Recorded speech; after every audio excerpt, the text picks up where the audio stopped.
Cambérène 24 force de l'actualité mbokk yi ñu ngi nuyu waa Sénégal nuyu ñi nga xamante ñoo ñu seetaan à travers du monde entier ci diaspora bi wërngal këpp mbokk yi ñu ngi fi nga xamante ni jógewul nag palais présidentiel soriwul ñi ci émission bi nga xamante ni mooy Sénégal électoral di émission bi nga xamante ni dalal kàngam yi ñi bëgg a nekk jiiti réewum Sénégal ci njiitin bu xamante ni ànd ko programme ànd ko vision mbokk yi ñu dalal ci kii suñ premier numéro bi mën nañu ko wax muy président du parti Fodé Cissé parti bi mu ngi tudd parti de la mouvance liggéey seen liggéey Sénégal mbokk yi moom ànd na benn coalition dañ ci ñëw mbokk yi ba tey kan mooy président du parti bi Fodé Cissé mu nekk doctorant en finance expert nekk auditeur international chargé du cours dans les écoles universités plus de 15 ans d'expérience au Sénégal et à l'étranger Fodé Cissé salaamaaleykum. maaleykum salaam.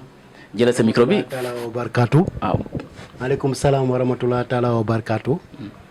balaa ma lay tontu nag. muy yegg bu ñuy commencé balaa ñuy commencé waxtaan bi dama bëggoon donc nuyu autorités religieuses yi. waaw muy xaadir muy tijaan muy murit donc nuyu autorités coutumières yi. encore s'il vous plaît micro bi. waaw nuyu autorités coutumières yi. nuyu force de défense et de sécurité. ñooñu tax ñu am teranga am sécurité fii. ñu toog di mën a def émission bi. nuyu autorité administrative mooy gouverneur préfet ñooñu dem leen di nuyu autorité politique. autorité politique su ma koy wax nag mooy c'est en fait effectivement le président Macky Sall. c'est le président de la République mu neex ñu mun a xëy yàllaa ko dogal. nuyu l'opposition donc opposition maanaam ñu nekk di xeex pour jot réew mi pour bëgg a effectivement continuité état bi ñu mën a remplacer Macky Sall incha allah rabi donc nuyu ñëpp leader politique yi tamit société civile yi tamit maa ngi leen di nuyu Sénégal diaspora bi. maa ngi nuyu aussi sénégalais militants sympathisants parti PMLS militants sympathisants parti le Front républicain. jiite ko ku ko jiite mooy maître Ousmane Seye muy suma frère di nuyu jeunesse bi yëpp di nuyu troisième âge parce que dinaa ñëw si ñoom parce que ñoom am na benn modèle boo xam ne bu ma defar bu ko jox sénégalais muy nekk modèle bu ñuy waxee MCD modèle de croissance et de développement. donc voilà en fait ba ma ñëwee ñëpp nag maa ngi gërëm suma waajur yi. di ñaanal suma yaay suma papa yu gaañu di ñaanal ñëpp di ñaanal ñëpp aussi ñu gaañu si mbas mi waaw Covid bi dafa métti yal na leen yàlla xaare àjjana suuf si waa seen kanam. amiin bi mbokk yi yéen a ko dégg noonu ki nga xamante mooy Fodé Cissé mbokk yi nekk du président du parti de la mouvance liggéeyal Sénégal ci émission bi nga xamante mooy Sénégal électoral Fodé Cissé lan mooy mouvance si liggéeyal Sénégal lan mooy loolu. waaw parti bi dafa tudd parti de la mouvance liggéey Sénégal. maanaam dama toog xool depuis 1960 indépendant xam nga 1960 bañ juddoo ba léegi ñaataat la ak léegi. à peu près mun nañu wax ñun si 2021. ñaataat la. 60 ku judd 1960. 60 ans plus. kon nag xam nga kooku rek bu fekkoon dañuy wax nit njaay rek la. maanaam màgg nga judd nga màgg nga. retraité nga. oui mu leer. oui 60 ans plus oui. donc Sénégal fa lañ toll moo tax. PMLS dafa juddu ak modèle de croissance et de développement. maanaam PMLS mooy parti de la mouvance liggéey Sénégal mais lépp luy dem pour ñu liggéey Sénégal ñun moom la ñuy yor. donc dañuy liggéey moo ñu tax a jóg. moo tax suñu devise bi mooy travail agir utilement maanaam nga liggéey def loo war a def dem si yoon. def loo war a def dem ci yoon. parti bi ci ban lan mooy idéologie parti bi nga xamante ni mouvance liggéey Sénégal loolu ngay wax liggéey Sénégal. waaw liggéey Sénégal. idéologie bi mooy. d'abord liggéey mun nañ ko wax sax su fekkee parti dañ ne parti travailliste la mun naa doon idéologie parti travailliste. mais est-ce que boobaa du Samba si moo ko moom. déedéet maanaam c'est-à-dire déedéet wax ma PIT mais travailliste boo xam ne mais dafa bokk tamit agir utilement parce que mun nga liggéey mais liggéey bi fan lay dem liggéey boo xam day dem si askan bi moo tax idéologie mooy damay débat maanaam te parti travailliste mais buy incarner ce qu'on appelle le revenu universel comme tubaab nu ngi koy wax maanaam soo demee ba xool programme modèle de croissance et développement dafa am axe boo xam ne axe prioritaire la moom laa ko jëlee mooy képp ko am certificat maanaam BFM dina am maanaam allocation revenu universel maanaam allocation de chômage. d'accord ba ngay am liggéey. Fodé Cissé sa parti bi dafa niroog ak bu Samba Sy PIT ak niroog li nga xamante ni parti réew mi di Idriss Seck. non du ñu benn. du leen wutilee. parce que man parti bi dafa d'abord premièrement théorie bu ma fondé mooy Souleymane Baal soo ko xoolee ci programme Souleymane Baal. man dañoo toog actuellement Sénégal problème boobu la ñu am képp ku ñëw jiite. di nga jaay doole nit ñi képp ku ñëw jiite di nga jël alali nit ñi képp ku ñëw jiite di nga wonewu te képp ku ñëw jiite doo dem. da ngay toog nguur dafa neex loolu moo tax. su ma ko jëlee incha allah réew mi su ma ko jëlee Sénégal donc damay respecter principe Souleymane Baal en démocratie. d'accord loolu leer na mbokk yi kooku mooy Fodé Cissé da ngeen ko dégg président du parti muy parti bu bees boo xamante ni parti de la mouvance Liggéey Sénégal PMLS nouveau parti de l'opposition pure et dure et de rupture au Sénégal pilier de tous les enjeux. loolu bon mën nañu wax ne parti bi daal ci opposition bi la bokk wala. parti bi maanaam bu leen wax xam nga problème bi mooy Sénégal suñu waxee rek ñu ne parti bi. si opposition la opposition mooy lan man beneen type d'opposition laa bëgg a créer au Sénégal opposition dafa doon koo xam ne maanaam moom la ñuy wax opposant dafa doon koo xam ne yaa ngi opposé au pouvoir mais en aspirant pour nga mun a nekk pouvoir donc soo munee nekk pouvoir il faut nga wax nit yi yow sa programme lan la ak suñ la joxee réew mi lan nga war a mun a def ak lan nga mun a def est-ce que tu as les moyens de ton programme et le programme de tes moyens dëgg la foofu la nekkee. dëgg la moo tax ne la. donc su ma waxee ne léegi programme. moo war a dundal. parti donc duñ opposition. dëgg la c'est-à-dire que opposition pour man damay jël bu fekkee parti au pouvoir kay su nekkee fii man en tant que opposant war naa jox suma proposition suma programme. parce que programme dafa doon loo xam dañ ko def pour. réew mi du pour nit ki ci boppam moo ko war a mun a yore. mais pour mu impacter ci population mun a bénéficier ci programme donc pour gagner du temps. léegi man actuellement dama bëgg a gagner du temps avec ce modèle de croissance parce que su fekkee man sama programme baax na su ma ko proposé Macky Sall mu appliquer ko par exemple mu ngi nekk au pouvoir en 2024 su ñëwee mu appliquer ma continuer l'état c'est la continuité. noonu laa ko gisee mbokk yi bala ñuy dugg ci coalition boobu nga xamante ni mouvement de liggéey Sénégal ak front républicain di maître Ousmane Seye moo nekk président du parti bi ñoom ñaar ñoo nekk day def coalition bi bala ñëw ci coalition bi lan mooy programme parti de la mouvance Liggéey Sénégal. waaw suñu parti moom laay ko wax moo nekk modèle de croissance et de développement maanaam croissance ak développement croissance dafa doon loo xam ne mooy dañuy defar par exemple nit ki su juddoo. dafa war a am gis éducation am éducation dem école su feebaree mu faju su xiifee mu lekk su munee dox soxlaam mu dox soxlaam. kon loolu dafa am point moo tax mu ne suma programme modèle de croissance maanaam ñaar fukk ak ñett ponk laa ko defee. ñaar fukki point ak ñett. waaw 23 axes. 23 axes prioritaires. maanaam touché na jeunesse bi touché na enfance touché na troisième âge touché na santé. surtout santé actuellement ak calamité naturelle loolu dama koy prévoir parce que dañuy wax gestion c'est gérer c'est prévoir. waaw moo tax ma def ko. dëgg la mooy suma programme dans modèle de croissance développement mooy nit ki. mënoo ko ne talee ngi fii. maa ngi defar ay tali pour yow te nit ki su xëyee du am lu mu lekk. dëgg la maa ngi defar ay tali te nit ki dafa xiif maa ngi defar ay tali kan mooy nit ki est-ce que dina utiliser est-ce que am na oto. pour utiliser tali bi. tali bi pour ñu am oto moo ko moom. waaw donc moo tax ma jël ñaari croissance développement fu fekkoon sax am na pensée économique boo xam ne am na mais doo dañuy jël loo xam ne maanaam nit ki si sa wér-gu-yaram ñu defar ko soo bëggee kër nga am ko nga maanaam lekk bi moins cher maanaam lu ngay lekk lu ngay dund ceeb ndox lépp lu ngay dund loolu mooy cher mooy croissance développement. mooy croissance développement man ndax yow ki nga xamante ni mooy front républicain bi di maître Ousmane Seye ak Fodé Cissé man ndax yéen seen idéologie moo tolloo ndax programme boobu la Ousmane Seye proposé ngeen ma nekk coalition.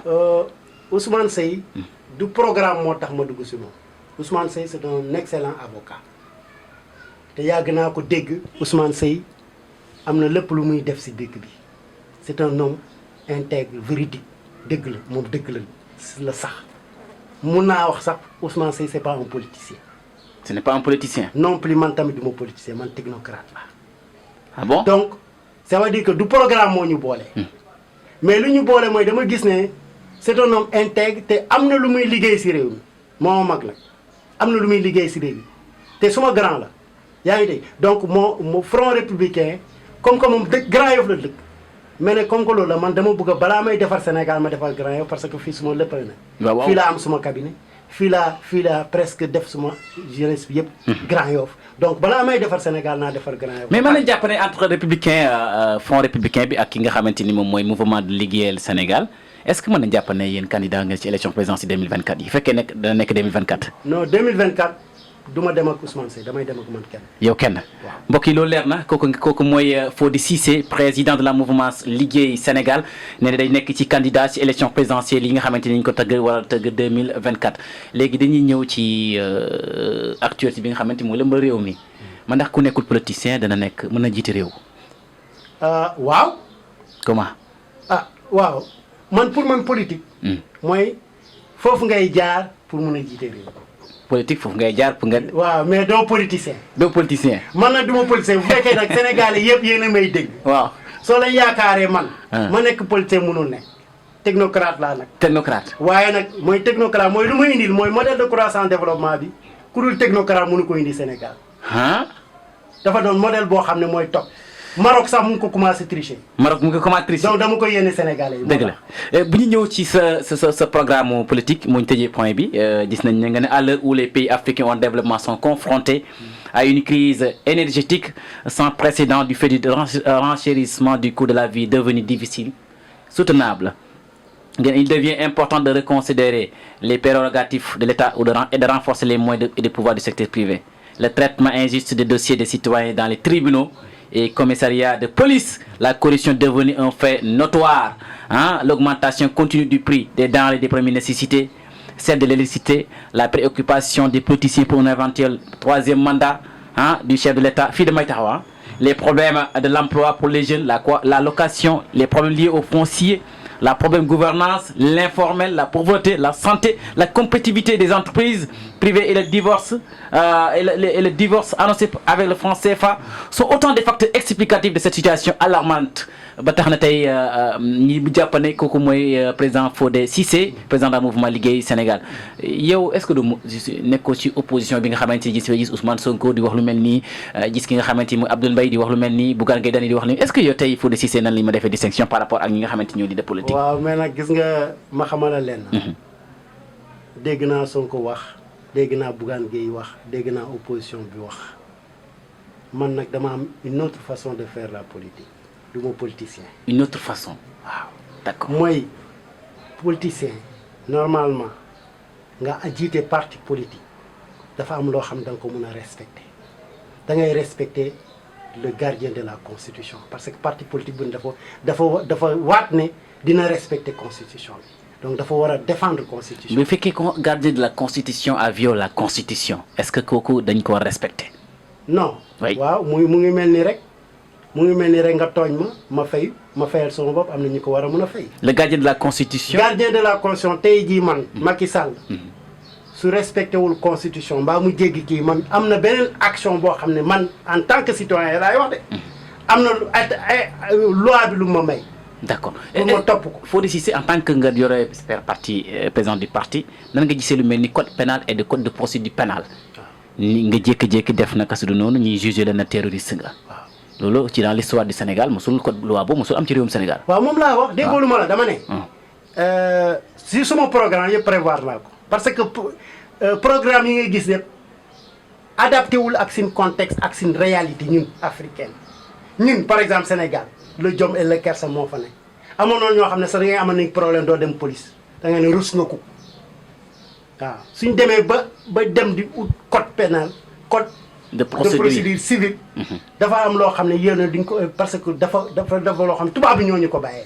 tubaab bi ñoo ñu ko bàyyee. waaw te des na dañ ko war a faram-fàcce defaraat ko nataat ko doog ko def ko mise à jour. donc exécuté. waaw loolu ba tey la bu ñu weesoo lu ba tey jiite réew mi jënd lu mel ni nouveau code électoral code bi nga xamante ni ki jiite liste yi. ki jiite liste bi rek mooy nekk maire ki jiite liste bi mooy nekk président du conseil départemental mu nekk élection directe te gis nañ ne moom ki jiite réew mi bu fekkee ne ci coalition Benno Bokk Yaakaar moom fa mel ni Macky Sall mooy tànnal maire askan bi looy wax ci loolu. non nu ma ko gisee de ci code électoral bi.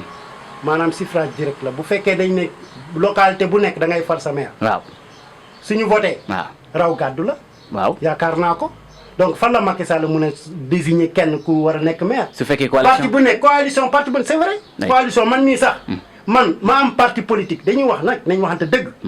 man dama am parti politique Macky Sall am parti politique dañuy dem ñefe waaw. nañ ko def dans la démocratie. mais coalition Benno Bokk Yaakaar benn liste lay am ci bépp maire yi. waaw soo amee benn liste. yeneen parti yi nañu seen benn liste. ñu opposé.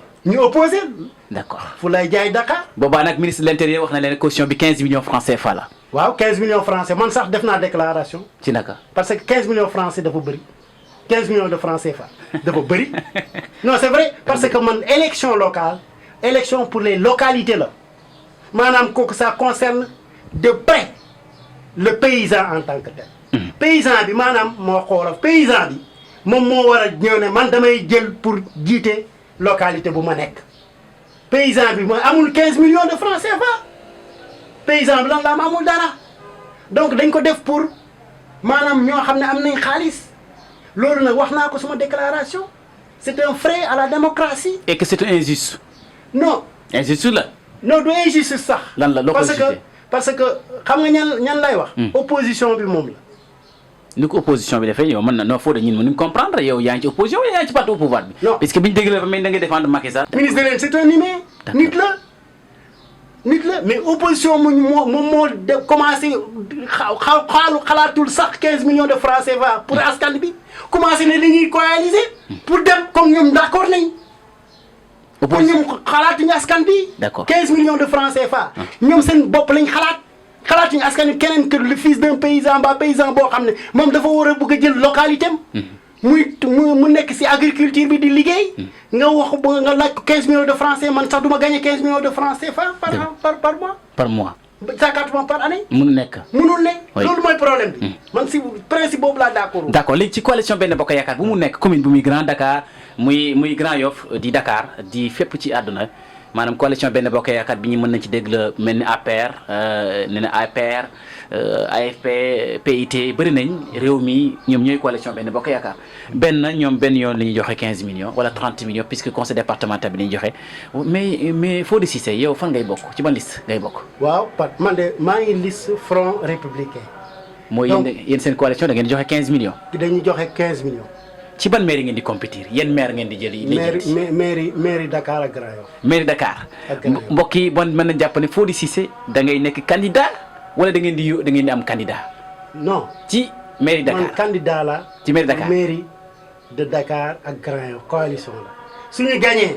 raw gàddu. maître Ousmane Seye mooy nekk maire de Dakar. man ma nekk maire de Grand Yoff. mbokk yi loolu neex na waaye mbokk yi coalition boobu mooy mouvement liggéeyal Sénégal mbokk yi ki nga xamante ni mooy Fodé Cissé ak maître Ousmane Seye ñoom ñoo ko daal di bokk kii nekk maire de Dakar mooy maître Ousmane Seye Fodé Cissé nag nekk maire Grand Yoff ba pare nag di xaar nag pour njiiti ji réewum Sénégal ci élection 2024 yi noonu la tëddee léegi ma ndax jafe-jafe yi situation réewum Sénégal ban note ngay jox Macky Sall mi ko jiite. Macky Sall actuellement compte tenu de la situation. Macky Sall pour man mun naa ne d'abord balaa ngay jot note Macky Sall il faut nga jot note ñu jiite ñu mus a depuis 1960 ñu mbir di jiite Sénégal en commençant par Léopold Sédar Senghor après kan moo ko jiite Abdou Diouf. Abdoulaye Wade ñoom système boobu mu fi nekk. moom la Macky Sall di continuer di exécuter amul benn changement pour man amul benn changement. amul benn changement. y a pas de changement. d'accord certes Macky Sall ñëw na depuis 2012 ñëw na ne day def reddition des comptes balayer terrain créer ay loi yu bees commencer continuer projet yu Abdoulaye Wade bàyyi parce que pour man toujours je me repose sur le principe selon lequel l'État c'est la continuité maanaam état ak nu mu mënta nekk c'est la continuité. c'est la continuité. léegi Macky Sall ñëw na.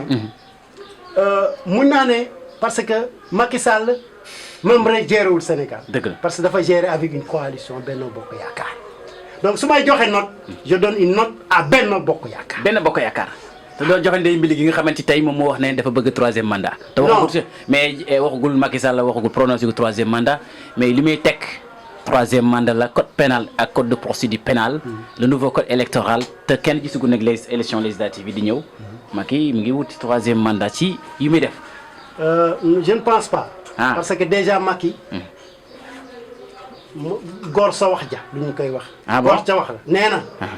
mënatul def troisième mandat. voilà donc problème bi du troisième mandat actuellement nañ bàyyi troisième mandat waxuma sax mandat mais troisième candidature la ñuy wax fu ne actuellement dañ koy tula ñu maanaam ñu wax tubaab il s'agit de candidature et non pas de mandat. non pas de mandat non pas troisième candidature.